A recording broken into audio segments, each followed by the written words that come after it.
कभी आतंकवादियों के लिए सम्मान तो कभी नक्सलियों के लिए सहानुभूति।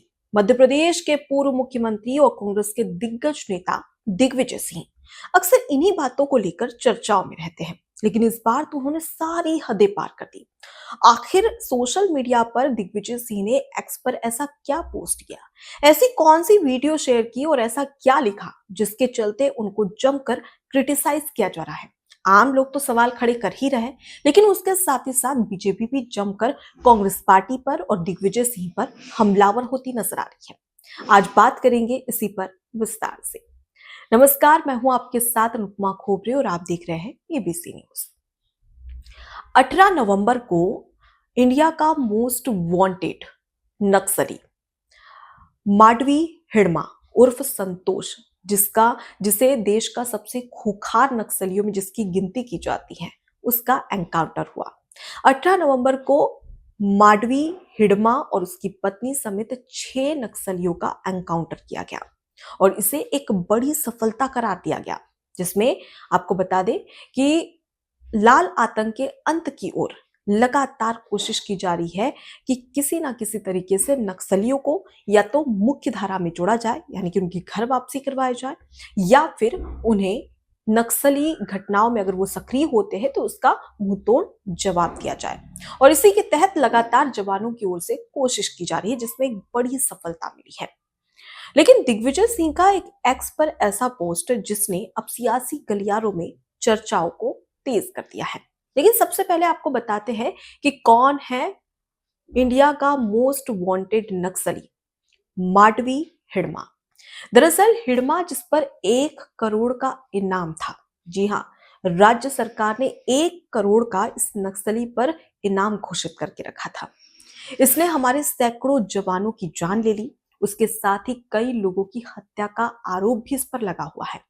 आपको बता दें कि देश के 26 नक्सली हमलों में इसे मास्टरमाइंड माना गया है, यानी कि देश के 26 बड़े नक्सली हमलों में ये माडवी हिडमा मास्टरमाइंड था। उसके साथ ही साथ आपको याद होगा 2010 में किस तरीके से दंतेवाड़ा में जो सुरक्षा बल है, जो जवान है, उन पर हमला किया जाता है नक्सलियों की ओर से, जिसमें 76 जवानों की मौत हो जाती है, यानी कि 76 जवान शहीद हो जाते हैं। और ये जो हत्या हुई थी, ये किसी और ने नहीं बल्कि नक्सली मोस्ट वांटेड माडवी हिडमा ने करवाई थी, यानी कि ये मोस्ट वांटेड उसका मास्टरमाइंड करार दिया गया था। उसके बाद में 2013 में आपको याद होगा छत्तीसगढ़ में झीरम घाटी हत्याकांड। जी हाँ, ये वही झीरम घाटी हत्याकांड है जिसमें नक्सलियों ने तमाम जो कांग्रेस के दिग्गज नेता थे, आम जनता थी, उन पर हमला किया था और करीब 31 लोगों की मौत हो गई थी, जिसमें कांग्रेस के कई ऐसे बड़े दिग्गज चेहरे, दिग्गज नेता वो इस एक रैली में शामिल थे और इसी दौरान नक्सली इन पर हमला कर देते हैं, जिसके तहत 31 लोगों को मौत के घाट उतार दिया जाता है नक्सलियों की ओर से। इस घटना का भी मास्टरमाइंड था हिडमा। और इसके साथ ही ये तो 2-3 घटनाएं, इसके साथ ही ऐसे सैकड़ों घटनाएं हैं जिसमें काफी ज्यादा सक्रिय था और इसका अब एनकाउंटर हो गया है। लेकिन दूसरी ओर दिग्विजय सिंह एक्स पर एक ऐसा पोस्ट करते हैं जिससे सियासी भूचाल आने वाला है कांग्रेस पार्टी पर भी और दिग्विजय सिंह पर भी। दिग्विजय सिंह ने एक्स पर पोस्ट किया जिसमें वो एक वीडियो शेयर करते हैं। आपको बता दें कि ये जो वीडियो है, ये आदिवासी एक्टिविस्ट सोनी सूडी का एक वीडियो है, जिसमें सोनी सूडी ये कहती नजर आ रही है कि ये जो 18 नवंबर को नक्सलियों का एनकाउंटर हुआ है, ये एनकाउंटर नहीं बल्कि हत्या है। और यही वीडियो शेयर करते हैं दिग्विजय सिंह एक्स पर। और उसके साथ ही साथ दिग्विजय सिंह ये लिखते हैं इस वीडियो को शेयर करते हुए कि मैं नक्सली हिंसा का घोर विरोधी हूं और समझौता होना चाहिए था, यानी कि समझौता करवाना चाहिए था, आत्मसमर्पण कराया जा सकता था, यानी कि समझौता करो और आत्मसमर्पण कराना था। ये एक हिदायत दी जाती है दिग्विजय सिंह की ओर से, जो हमारे जवान हैं, केंद्र सरकार है और राज्य सरकार को। लेकिन वो कहते हैं ना कि लातों के भूत बातों बातों से नहीं मानते, यानी कि लातों के जो भूत है वो बातों से नहीं मानते। जिन्हें सीधे तरीके से समझ में नहीं आता है, उन्हें उल्टे तरीके से समझाना पड़ता है। और ये वही नक्सली है जिन्हें सिर्फ गोली और बंदूक की भाषा ही समझ में आती है। और उन्हीं में से एक था माडवी हिड़मा। दरअसल आपको बता दें कि दिग्विजय सिंह यहाँ पर ये कह रहे हैं कि नक्सली है, इसे आत्मसमर्पण करवाना चाहिए था। क्या राज्य सरकार, केंद्र सरकार ने इस बात की कोशिश नहीं की होगी? दरअसल ऐसा किया है। आपको बता दें कि जो माड़वी हिड़मा की मां है, उससे छत्तीसगढ़ के गृह मंत्री मिलने के लिए पहुंचे थे और उनसे बातचीत की, उन्हें समझाया, तो उन्होंने अपने बेटे को गृह मंत्री के कहने पर पत्र लिखा था, यानी कि हिड़मा को पत्र लिखा था, जिसमें उन्होंने कहा कि बेटा वापस आ जाओ, ये सब कुछ छोड़ दो, इसमें कुछ नहीं रखा और हम अच्छे से रहेंगे। ये सारी बातें उसकी मां करती हुई नजर आती है, लेकिन उस पत्र को वो पूरी तरीके से इग्नोर कर देता है और तमाम नक्सली घटनाओं में संलिप्त हो जाता है। अब इसके साथ ही आपको ये भी बता दें कि देश में और इसके साथ ही खास तौर पर छत्तीसगढ़ में लोन वर्राटू अभियान और उसके साथ ही नियत नीलानार अभियान चलाया जा रहा है, जिसके तहत तमाम जो नक्सली है उन्हें मुख्य धारा में जोड़ने का प्रयास किया जा रहा है। जिन्हें समझाया जा सकता है उन्हें समझाने की कोशिश की जा रही है, और सिर्फ समझाया नहीं जा रहा बल्कि उन्हें यहाँ पर सहायता भी की जा रही है। अगर उन्हें किसी प्रकार की सहायता चाहिए, चाहे वो नौकरी से रिलेटेड हो, शिक्षा से रिलेटेड हो या फिर कामकाज से रिलेटेड हो, तो केंद्र सरकार, राज्य सरकार उन तमाम नक्सलियों की मदद भी कर रही है ताकि वो मुख्य धारा में आ जाए, घर वापसी कर ले और ये जो नक्सलवाद की जो घटनाएं हैं इसको खत्म की जा सके। इसके लिए केंद्र सरकार और राज्य सरकार मदद कर रही है। कई ऐसे नक्सली हैं जो कि अब आत्मसमर्पण कर चुके हैं। वो भी किस वजह से? जवानों की मुहिम, केंद्र सरकार और राज्य सरकार की मुहिम की वजह से, जिसमें सैकड़ों हजारों नक्सली ऐसे थे जो कि अब आत्मसमर्पण कर वापस से अब उनकी घर वापसी हो चुकी है और आम लोगों की तरह वो जीवन यापन कर रहे हैं, जिसमें सरकार ने उन्हें मदद भी दी है। लेकिन दूसरी ओर कुछ नक्सली ऐसे हैं जिसमें मोस्ट वांटेड नक्सली है, जिस पर 1 करोड़ का इनाम दर्ज था। इससे आप समझ सकते हैं कि कितना मोस्ट वांटेड ये नक्सली था, माड़वी हिड़मा, जिसका एनकाउंटर किया गया है। और इससे भी कई बार राज्य सरकार की ओर से, केंद्र सरकार की ओर से कोशिश की गई और जो हिड़मा की मां है उन्हें समझाने के लिए भी कहा गया, लेकिन वो नहीं समझा, जिसके तहत अब एनकाउंटर हो चुका है। लेकिन दिग्विजय सिंह का इस तरीके से ट्वीट करना, एक्स पर पोस्ट करना, क्या सही था? एक दिग्गज नेता जो कि इस तरीके की विचारधारा रखते हो नक्सलवाद को लेकर, नक्सलियों को लेकर, ये पहली बार नहीं है। इससे पहले आपको याद होगा कि जो हाफिज सईद है, जिसे मुंबई हमलों का मास्टरमाइंड कहा जाता है, एक मोस्ट आतंकवादी, उसे ये सईद साहब कहते हुए नजर आए थे।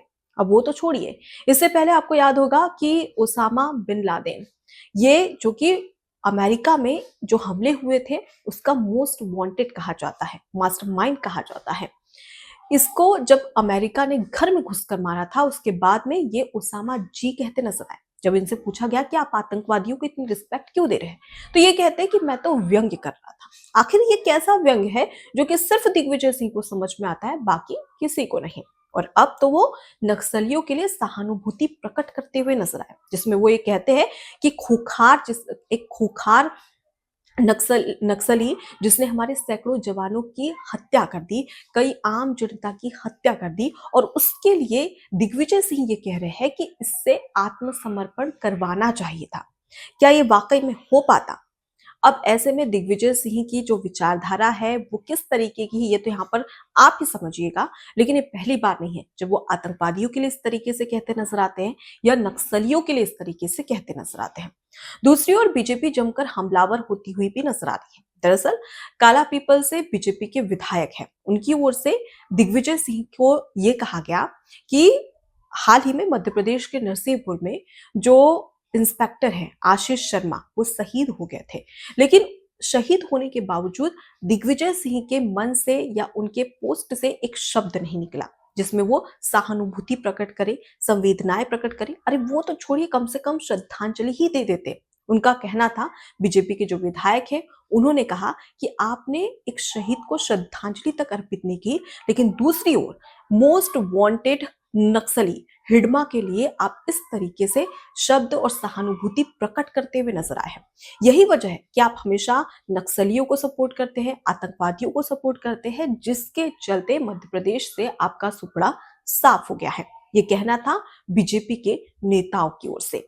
अब बीजेपी लगातार हमलावर होती हुई नजर आ रही है, क्योंकि एक और कई जवान शहीद हो जाते हैं, कई बेगुनाह लोगों की नक्सलियों की वजह से मौत हो जाती है। लेकिन दिग्विजय सिंह उस पर कोई भी कमेंट नहीं करते हैं। लेकिन वहीं दूसरी ओर अगर मोस्ट वांटेड नक्सली हिडमा को का एनकाउंटर कर दिया जाता है, उसे मार गिराया जाता है, तो उस दौरान उनकी सहानुभूति जाग जाती है, जिसमें वे कहते हैं कि आत्मसमर्पण करवाना था, मारा क्यों?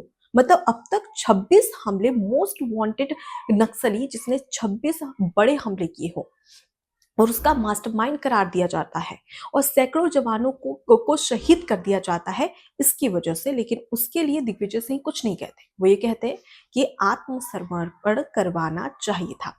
अब ऐसे में कांग्रेस पार्टी के लिए एक बार फिर से यहाँ पर मुसीबत बनते नजर आ रहे हैं दिग्विजय सिंह, क्योंकि बीजेपी के नेतागण जो है वो लगातार दिग्विजय सिंह और कांग्रेस पार्टी पर हमलावर होते हुए नजर आ रहे हैं। फिलहाल आपको बता दें कि केंद्रीय गृह मंत्री अमित शाह ने छत्तीसगढ़ के साथ ही साथ पूरे देश में 2026 तक एक टारगेट सेट कर दिया है कि लाल आतंक का अंत होना चाहिए, यानी कि नक्सलवाद, नक्सलियों का खात्मा किया जाएगा, या तो जो समझ जाए अच्छे से उन्हें जो मुख्य धारा है उसमें शामिल किया जाएगा और जो नहीं समझेंगे उन्हें मजा भी अच्छे से चखाया जाएगा।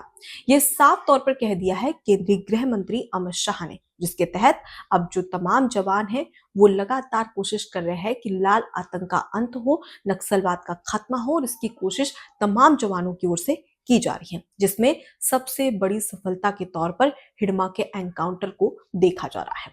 फिलहाल दिग्विजय सिंह लगातार घिरते नजर आ रहे हैं। अब ऐसे में मध्य प्रदेश में एक बार फिर से कांग्रेस पार्टी को लेकर और दिग्विजय सिंह के इस पोस्ट को लेकर सियासी जंग छिड़ी हुई है। फिलहाल इस पूरे मुद्दे को लेकर आपकी क्या राय है, जरूर बताइएगा कमेंट बॉक्स में। नमस्कार।